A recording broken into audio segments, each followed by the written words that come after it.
Si l'atmosphère n'existait pas, la température moyenne à la surface de la Terre serait de moins 18 degrés. Il s'agit là d'un calcul théorique, car bien sûr, il est difficile de concevoir une Terre sans atmosphère. Serait-elle complètement glacée ? Y aurait-il de l'eau en surface ? Or, la température moyenne est actuellement de plus 15 degrés.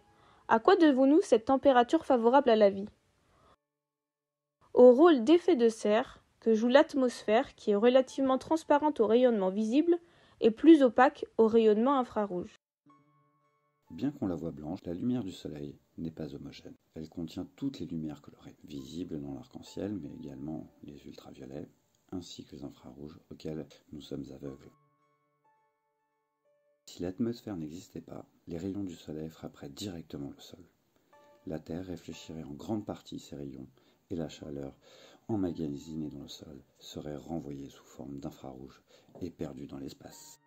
Mais la Terre, grâce à sa masse considérable, retient une enveloppe de gaz autour d'elle. C'est l'atmosphère. Le flux d'énergie que la Terre reçoit du Soleil est de 341 watts par mètre carré.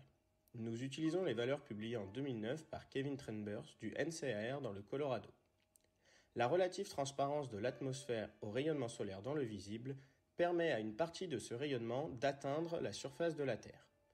Un peu plus de la moitié du rayonnement solaire est absorbé par le sol et l'océan et les réchauffe. En atteignant la surface de la Terre, une faible quantité d'énergie est réfléchie par le sol et l'océan. Une partie des rayons solaires est réfléchie vers l'espace par les nuages et les poussières de l'atmosphère, soit 79 watts par mètre carré. Les nuages et l'atmosphère en absorbent quasiment autant, 78 watts par mètre carré. Le sol dégage de la chaleur en émettant des infrarouges de grande longueur d'onde qui repartent vers l'atmosphère. Cette énergie est plus importante que le rayonnement solaire reçu. 16% de plus. Or, l'atmosphère est partiellement opaque au rayonnement infrarouge. Seuls 10% de cette énergie, émise par le sol, traverse directement l'atmosphère pour se perdre dans l'espace. Ainsi, l'essentiel de ce rayonnement infrarouge est absorbé par l'atmosphère et la réchauffe.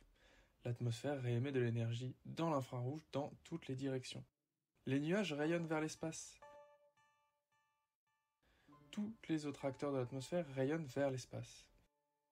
L'essentiel des infrarouges est envoyé vers le sol et réchauffe la surface de notre planète. C'est cela l'effet de serre. Si on évalue cette énergie émise par l'atmosphère par rapport à l'énergie reçue du Soleil par le système Terre-atmosphère, elle est quasiment égale, plus de 97%. La vapeur d'eau est le principal gaz à effet de serre. La structure moléculaire de ces gaz leur permet d'absorber les rayonnements infrarouges. Plus de la moitié de l'effet de serre est dû à la vapeur d'eau. Lorsque les molécules de gaz à effet de serre sont excitées par les rayonnements infrarouges émis par la Terre, elles réémettent de l'énergie sous forme d'infrarouge. 55% de l'effet de serre de notre planète est dû à la vapeur d'eau, 15% aux nuages, 30% aux autres gaz à effet de serre, dioxyde de carbone, méthane, ozone, protoxyde d'azote. Mais cet effet de serre naturel est déséquilibré par les rejets gazeux dus à l'activité humaine. L'effet de serre a un effet naturel et bénéfique.